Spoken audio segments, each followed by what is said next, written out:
3분 동안 인테리어와 관련된 이슈를 짧게 짚어드리는 3분 인테리어 3인분입니다.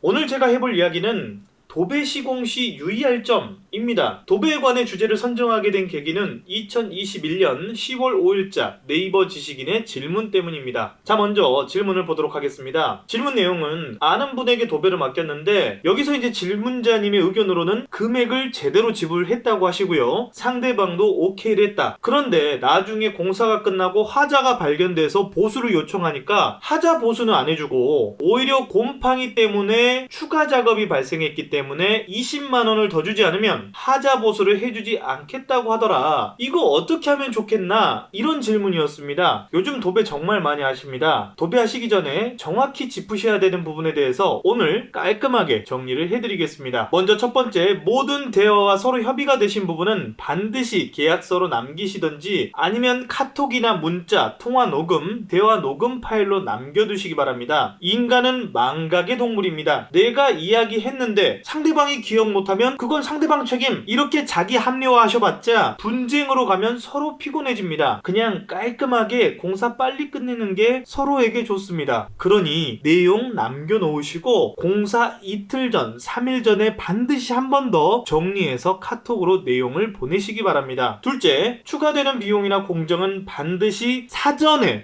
고지해달라고 2번, 3번, 여러 번 이야기하시기 바랍니다. 그리고 사전에 협의하면 최대한 협의를 하겠지만 협의되지 않은 비용은 인정하지 않겠다고 정확하게 못을 박으시기 바랍니다. 도배를 하다 보면 가장 빈번하게 발생하는 문제가 중간에 누수가 발견되거나 벽면이 평평하지 않다는 문제점을 발견하는 부분입니다. 눈으로 얼핏 봤을 때는 실크 벽지의 띄움 시공으로 인해서 보이지 않던 문제점들이 중간에 보일 수 있습니다. 그런 문제 때문에 추가 시공이 필요하고 추가 시공을 하면 품질이 더 좋아진다고 했을 때 당연히 이 부분에 대해서 소비자가 선택할 수 있어야 합니다. 그런데 아무 말도 없이 시공을 다 끝내놓고 시공을 개판 쳐놓고 벽면이 좋지 않아서 이랬어요. 추가 작업하려면 돈이 드는데 그거 안 좋아하시잖아요. 도배만 해달라고 해서 도배만 해드렸습니다. 이런 식으로 개소리들을 뱉어냅니다. 전문가가 왜 전문가인가요? 이런 것들을 발견했으면 즉각 사전에 이야기를 해주는 게 맞습니다. 혹은 전문가답게 시공을 다 끝내셔놓고 소비자에게 막무가내로 돈을 더 달라고 하면 벽면 상태가 어땠는지 소비자는 확인도 못했는데 돈을 주지 않는다면서 오히려 소비자만 나쁜 소비자를 만들어버립니다. 시공하시느라 바쁘신 건 알겠지만 그렇다고 소비자가 뒤에서 일일이 지켜보고 있는 것도 시공자 여러분들은 좋아하지 않으시잖아요. 그러면 사진이나 영상 통화로 내용 공유를 잘 해주시고 현재 상태가 이러이러하니까 추가 비용이 불가피하다. 어떻게 할까요? 라고 딱 한 번만 물어봐 주셔도 오해가 많이 줄어들게 됩니다. 그래서 꼭 시공하시는 분께 추가 비용이나 추가 공정이 발생하게 되면 사전에 혹은 즉각 이야기를 해달라고 말씀하시기 바랍니다. 셋째, 덧방을 할 것인지 전체 제거를 하고 할 것인지 꼭 말씀하시기 바랍니다. 소비자들은 도배를 한다라고 하면 기존에 있는 도배지를 제거하고 다시 시공하는 것들을 생각을 합니다. 하지만 시공하는 현장들을 보면 따로 말씀을 안 하시면 보통 덧방을 하는 경우가 많은 듯 합니다. 왜냐면 도배지를 제거하기 힘들기 때문에 시공 시간에서 큰 차이가 나기 때문입니다. 문제없이 덧방, 즉 덧시공을 잘 하면 문제가 없는데 누수나 내부 결함이 있는 걸 발견하지 못할 수 있기 때문에 덧방을 할 것인지 전체 제거를 할 것인지, 그리고 지금 견적이 덧방으로 인한 시공인지 전체 제거 후 시공인지 명확하게 서로 결정하시고 시공을 하셔야 책임 소재에 대해서 분쟁의 여지가 없습니다. 넷째, 도배지를 최소 여유 있게 3롤에서 5롤 정도 받아 놓으시기 바랍니다. 특히 반려견이나 고양이 키우시는 분들은 조금 더 여유 있게 받아 놓으시는 게 좋습니다. 반려동물이나 액자나 스티커 제거 때문에 도배지가 일부분 찢기거나 훼손되는 상황이 많이 발생합니다. 이때 일부분만 보수하려고 해도 똑같은 도배지를 찾지 못해 같은 방 혹은 같은 집 전체를 도배해야 된다는 문제점이 발생합니다. 그러니 도배 시공을 하시고 여유있게 최소 3롤에서 5롤 정도는 도배지를 받아 놓으셔서 필요할 때 보수하시기 바랍니다. 마지막 5째, 주요 하자에 대해서 미리 업체에게 한 번 더 상기시키시기 바랍니다. 도배에서 주로 발생하는 하자는 밀림 시공, 끝단 마감 개판, 개판, 누수가 있는데도 도배 시공 이런 것들이 있습니다. 반드시 이런 것들을 사전에 꼭 보여주시고 하자가 발생하면 반드시 재시공 요구할 수밖에 없으니 깔끔하게 한 번에 시공해달라고 하시기 바랍니다. 도배 하자 사진이 필요하시면 댓글을 남겨주시거나 저희 카페로 오셔서 문의 남겨주시면 됩니다. 자, 다시 한번 전체적으로 정리하겠습니다. 도배하기 전 필수 협의사항: 첫째, 모든 대화는 증거를 남기세요. 둘째, 추가되는 비용이나 공정은 반드시 사전에 고지해달라고 요청하세요. 셋째, 덧방을 할 것인지 전체 제거를 하고 다시 시공을 할 것인지 꼭 말씀하세요. 넷째, 도배지를 여유있게 3롤에서 5롤 받아 놓으시기 바랍니다. 다섯째, 주요 하자에 대해서 미리 업체에게 한 번 더 상기시키세요. 이것만 잘 지키시면 여러분도 만족스러운 도배를 시공받으실 수 있습니다. 저희 3인분은 소비자 여러분들의 견적서, 계약서, 인테리어 후기를 기다립니다. 공유된 견적서와 계약서는 소비자들을 위해 개인정보 삭제 후 공유하겠습니다. 인테리어 시장을 합리적으로 바꾸는 방법,